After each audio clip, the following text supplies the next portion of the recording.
Jika empati dianggap kesalahan, maka yang perlu dipecat bukan pegawainya, tapi sistemnya.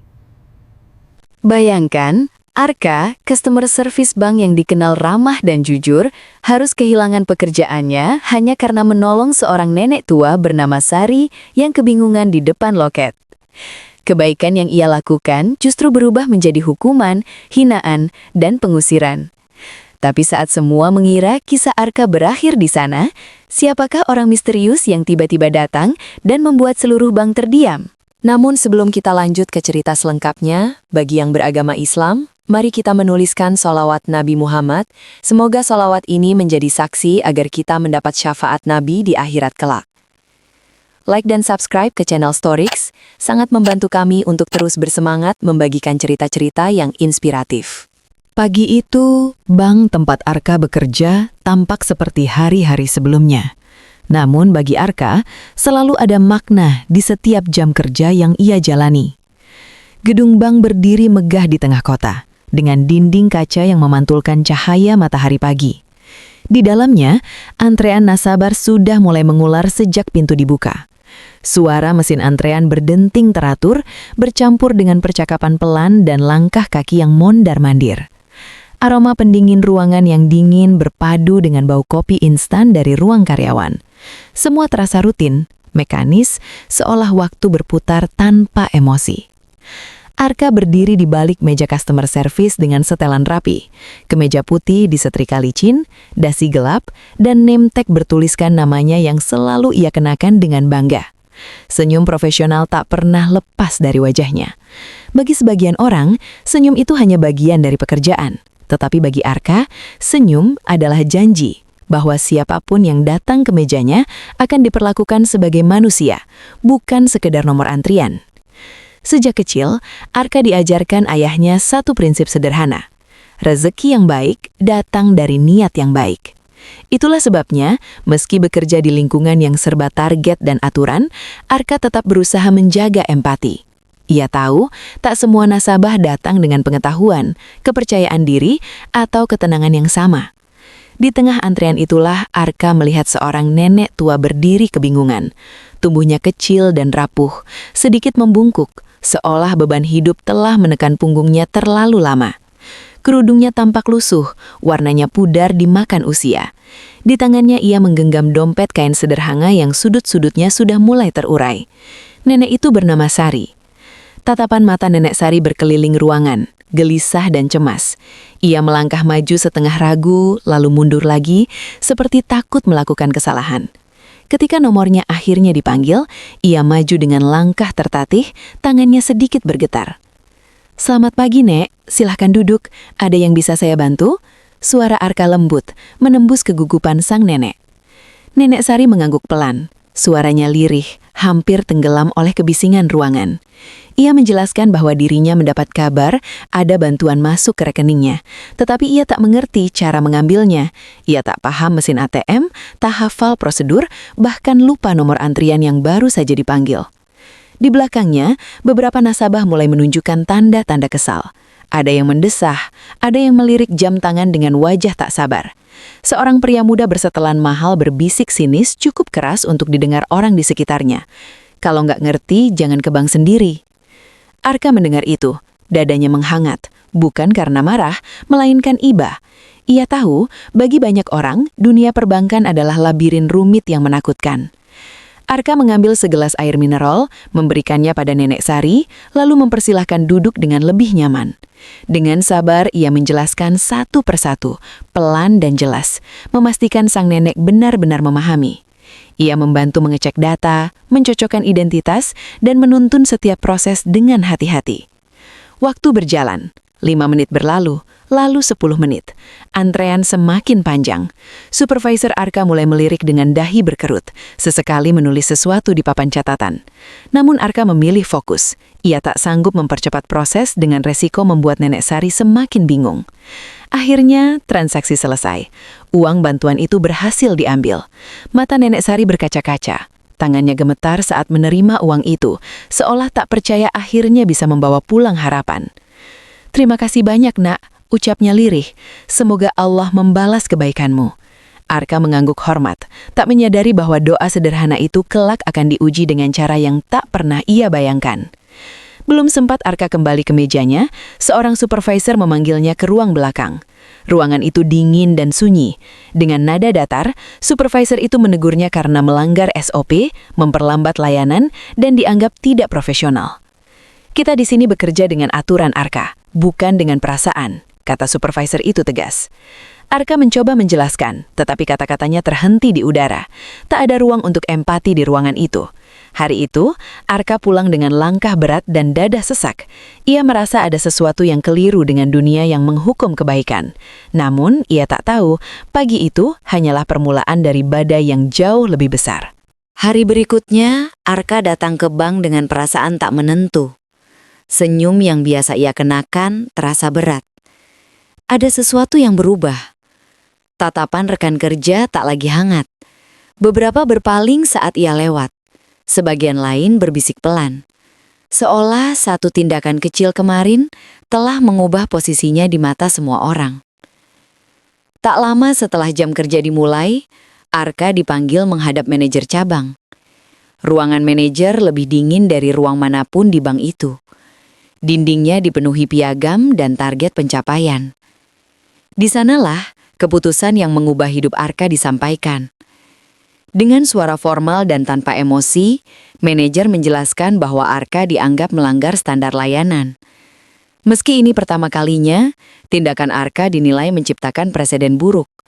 Kontrak kerjanya diputus. Kata-kata itu seperti palu yang menghantam kepala Arka. Dunia seakan berhenti.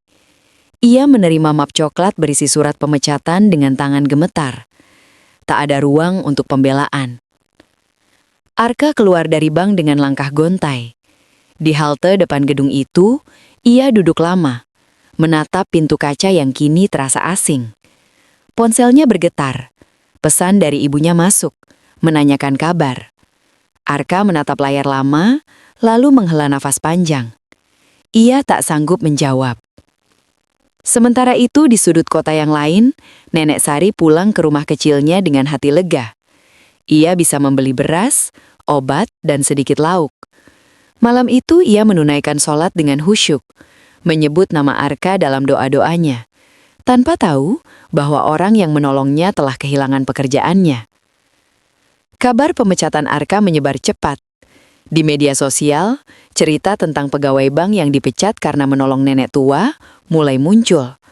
Ada yang membela Arka. Ada pula yang menyalahkannya karena dianggap melanggar aturan. Namun bagi Arka, semua itu terasa jauh. Hari-hari berikutnya, Arka melamar pekerjaan ke berbagai tempat. Namun cap melanggar SOP seperti bayangan yang terus mengikutinya. Penolakan demi penolakan datang. Suatu siang, Arka melihat Nenek Sari datang lagi ke bank. Dari kejauhan, ia melihat sang nenek bertanya pada satpam. Wajahnya kebingungan. Arka ingin mendekat, tetapi ia dihalangi. Nenek Sari pulang dengan langkah gontai. Malam itu, Arka hampir menyerah. Hingga sebuah email masuk, undangan misterius untuk datang ke bank pada hari Jumat, tanpa penjelasan. Arka ragu. Namun hatinya berkata ia harus datang. Arka ragu, namun hatinya berkata ia harus datang. Hari Jumat tiba, dengan suasana yang terasa berbeda sejak pagi. Langit tampak mendung, seolah ikut menahan sesuatu. Di dalam gedung bank, aktivitas berjalan seperti biasa, namun ada ketegangan yang sulit dijelaskan. Beberapa pria berjas gelap berdiri di lobi sejak awal jam kerja. Berbicara singkat melalui headset kecil. Tatapan mereka tajam dan penuh perhitungan. Arka berdiri di sudut ruangan, mengenakan kemeja sederhana. Ia bukan lagi pegawai di sana, namun undangan misterius memaksanya datang. Setiap langkah terasa berat. Bank yang dulu menjadi tempatnya mengabdi, kini terasa asing, dingin, dan penuh jarak. Beberapa mantan rekan kerja mengenalinya, namun cepat-cepat mengalihkan pandangan. Manajer cabang mondar-mandir dengan wajah tegang. Supervisor yang dulu menegur Arka tampak gelisah, berkali-kali merapikan dasinya. Ada sesuatu yang jelas akan terjadi. Tak lama kemudian, pintu kaca otomatis terbuka perlahan. Seorang pria tua berusia sekitar 60 tahun masuk dengan langkah mantap. Rambutnya memutih rapi. Jas hitamnya sederhana namun berkelas. Aura wibawa langsung memenuhi ruangan. Semua aktivitas seakan berhenti. Pegawai, satpam, bahkan nasabah berdiri serentak. Pria itu duduk, tanpa banyak bicara. Dengan suara tenang namun berat, ia memperkenalkan diri sebagai pimpinan yayasan sosial besar sekaligus mitra strategis bank tersebut.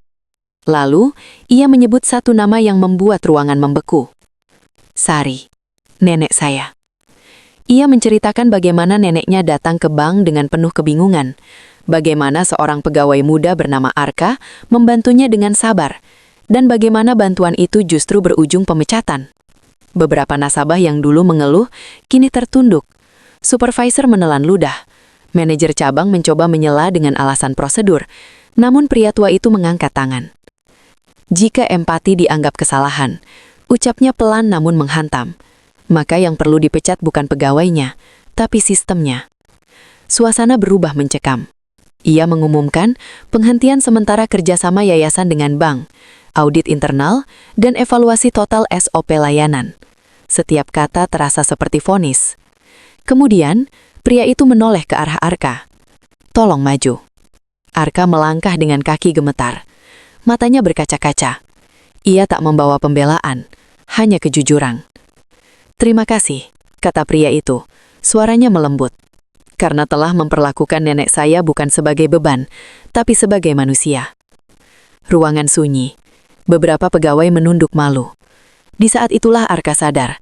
Kebenaran memang bisa ditindas sementara, tapi tidak selamanya. Keputusan pria tua itu mengguncang seluruh jajaran bank. Dalam hitungan hari, manajer cabang dicopot dari jabatannya. Supervisor yang dulu bersikap dingin pada Arka dipindahkan.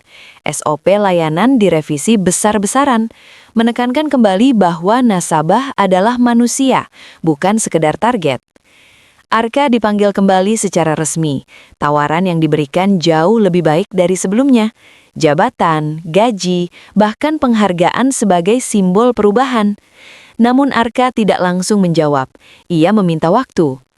Di sore hari yang tenang, Arka mengunjungi rumah Nenek Sari. Rumah kecil itu sederhana, berdinding kayu dengan kursi rotan di beranda. Mereka duduk berdampingan, minum teh hangat. Angin sore berembus pelan. Nenek Sari menggenggam tangan Arka dengan penuh kasih. "Nak," ucapnya pelan, "waktu kamu menolong saya, kamu tidak tahu siapa saya. Itulah kebaikan yang sesungguhnya." Kata-kata itu menancap dalam di hati Arka. Ia sadar, apapun keputusan yang ia ambil, nilai hidupnya tak lagi sama. Beberapa hari kemudian, Arka kembali ke bank, bukan dengan kepala tertunduk, tapi dengan keyakinan. Ia menerima tawaran itu dengan satu syarat. Ia ingin terlibat dalam pelatihan layanan empati bagi pegawai baru. Manajemen menyetujuinya. Perlahan budaya bank berubah. Kisah Arka menyebar bukan sebagai skandal, melainkan sebagai pengingat. Banyak orang terinspirasi. Beberapa nasabah datang hanya untuk berjabat tangan dengannya. Arka akhirnya paham, ia tidak dipecat karena salah.